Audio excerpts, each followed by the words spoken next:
Hi guys, welcome to Ashok Explains. Today we are going to discuss an important topic in UPSC. India Sri Lanka fishing troubles, bottom trawling issue. Issue news లో ఎందుకుంది అంటే recent గా 14 Tamil Nadu fishermen ని 9th November న Sri Lanka navy arrest చేసింది. India Sri Lanka maritime border line ని cross చేసినందుకు. ఈ ఇన్సిడెంట్ గురించి 12th నవంబర్ న హిందూ న్యూస్ పేపర్ లో ఎడిటోరియల్ ఇచ్చారు. ఈ ఎడిటోరియల్ యూపీఎస్సీకి చాలా ఇంపార్టెంట్. ఈ టాపిక్ GS2 ఇంటర్నేషనల్ రిలేషన్స్ లో అడగొచ్చు, GS3 ఎన్విరాన్మెంట్ ఎకాలజీలో అడగొచ్చు, అండ్ ఆల్సో ప్రిలిమ్స్ కూడా చాలా important. So let's break it down in a very simple వే.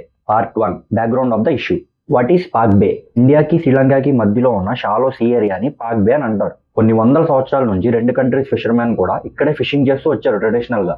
దీన్ని ట్రెడిషనల్ ఫిషింగ్ జోన్ అని అంటారు. India Sri Lanka maritime border line ఇన్ని రెండు అగ్రిమెంట్స్ లో తీసుకొచ్చారు. First the 1974 agreement. దీంట్లో కచ్చతీవు ఐలాండ్ బార్డర్ ని India Sri Lanka maritime border line గా డిక్లేర్ చేశారు. అండ్ దీని వల్లే మనకి కచ్చతీవు ఇష్యూ రేస్ అయింది. 1976 లో వచ్చిన సెకండ్ అగ్రిమెంట్ లో ఫుల్ మ్యారిటైమ్ లైన్ ని డిక్లేర్ చేశారు. కానీ ప్రాబ్లం ఏంటంటే ఈ అగ్రిమెంట్స్ వల్ల ఇండియన్ ట్రెడిషనల్ ఫిషింగ్ జోన్ మొత్తం శ్రీలంకకి వెళ్ళిపోయింది. ఫస్ట్ అగ్రిమెంట్ లో కచ్చతీవు ఇష్యూ అని ఇందాక మనం మాట్లాడుకున్నాం కదా, ఆ ఇష్యూ ఏంటంటే కచ్చతీవు అనే చిన్న ఐలాండ్ శ్రీలంకకి వెళ్ళిపోయింది.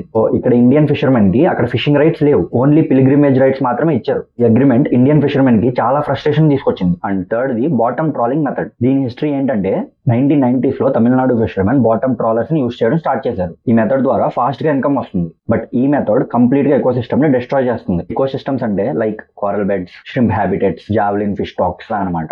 బట్ శ్రీలంకన్ ఫిషర్మెన్ మాత్రం చిన్న boats, sustainable fishing methods use చేశారు. బాటమ్ ట్రాలింగ్ అనే మెథడ్ శ్రీలంక వాళ్ళకి పెద్ద థ్రెట్. ఇంకొక కాస్ వచ్చేసి శ్రీలంకన్ సివిల్ వార్ ఎఫెక్ట్. 1983-2009 టైంలో శ్రీలంకన్ సివిల్ వార్ వల్ల నార్థన్ ఫిషర్మెన్ సీలోకి వెళ్ళలేని సిచ్యువేషన్ వచ్చింది. ఆ టైంలో ఇండియన్ ఫిషర్మెన్ ఆల్మోస్ట్ ఫ్రీగా శ్రీలంకన్ వాటర్స్ లో ఫిషింగ్ చేసేవాళ్ళు. వార్ కంప్లీట్ అయిన తర్వాత శ్రీలంకన్ ఫిషర్మెన్ మళ్ళీ సీలోకి వచ్చారు. అప్పుడు ఇండియన్ ట్రాలింగ్ మెథడ్ వల్ల డైరెక్ట్ గా ఇష్యూకి ఇంపాక్ట్ స్టార్ట్ అయింది. దీనివల్లే ఇండియాకి శ్రీలంకకి మధ్యలో కాన్ఫ్లిక్ట్స్ పెరిగాయి. సో మన Tamil Nadu fishermen border line cross అవ్వగానే శ్రీలంకన్ నేవీ అరెస్ట్ చేస్తుంది. బోట్స్ ని సీజ్ చేస్తున్నారు. చాలా మందిని జైల్స్ లోనే కొన్ని నెలల పాటు ఉంచుతున్నారు. దీనివల్ల పొలిటికల్ సెన్సిటివిటీ చాలా పెరిగిపోయింది. 2024 వరకు 128 తమిళనాడు ఫిషర్మెన్ శ్రీలంకన్ కస్టడీలో ఉన్న కేసెస్ ఉన్నాయి.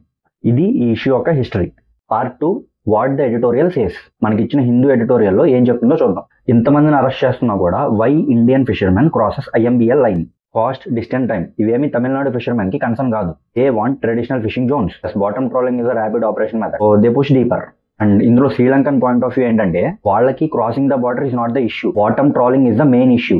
Because trawlers destroy their marine resources. Ecosystem మొత్తం నాశనం అయిపోతుంది దానివల్ల.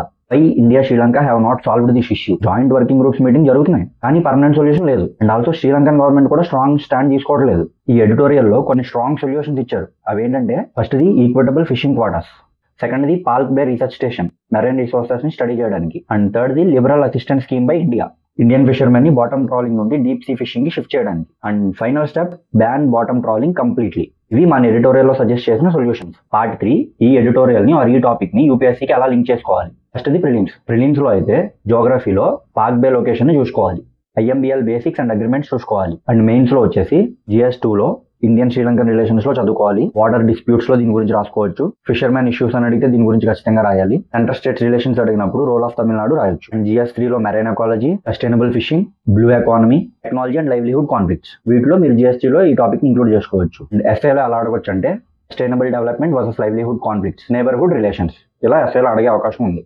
Part 4 final conclusion. ఎడిటోరియల్లో మెసేజ్ ఏంటంటే ఇండియా శ్రీలంక ఫిషింగ్ డిస్ప్యూట్ అంటే జస్ట్ బార్డర్ ఇష్యూ కాదు, ఇది livelihood and ecology problem. Bottom trolling వల్ల కోరల్ లీఫ్స్ డిస్ట్రాయ్ అవుతున్నాయి. అది శ్రీలంకన్ ఫిషర్మెన్ కి biggest threat. Indian point of view లో తమిళనాడు ఫిషర్మెన్ కి ట్రెడిషనల్ గా ఉన్న ఫిషింగ్ గ్రౌండ్స్ శ్రీలంకలో కలిసిపోయాయి. అందుకే IMBL లైన్ క్రాస్ చేసి మరి వెళ్ళి ఫిషింగ్ చేస్తున్నారు. అందుకే IMBL క్రాసింగ్ కాన్ఫ్లిక్ట్స్ రెగ్యులర్ గా జరుగుతున్నాయి. సో ఫైనల్ గా బార్డర్స్ కన్నా లైవ్లీహుడ్ అండ్ ఎకాలజీని ప్రొటెక్ట్ చేయడమే ఎక్కువ ఇంపార్టెంట్. సో అందుకే India must convince it's fishermen to slowly shift from bottom trolling. So ఈ టాపిక్ ఇంతే guys. If you found this video useful please like, share and subscribe. రేపు ఇంకొక important editorial ని simple గా explain చేస్తాను. Thank you.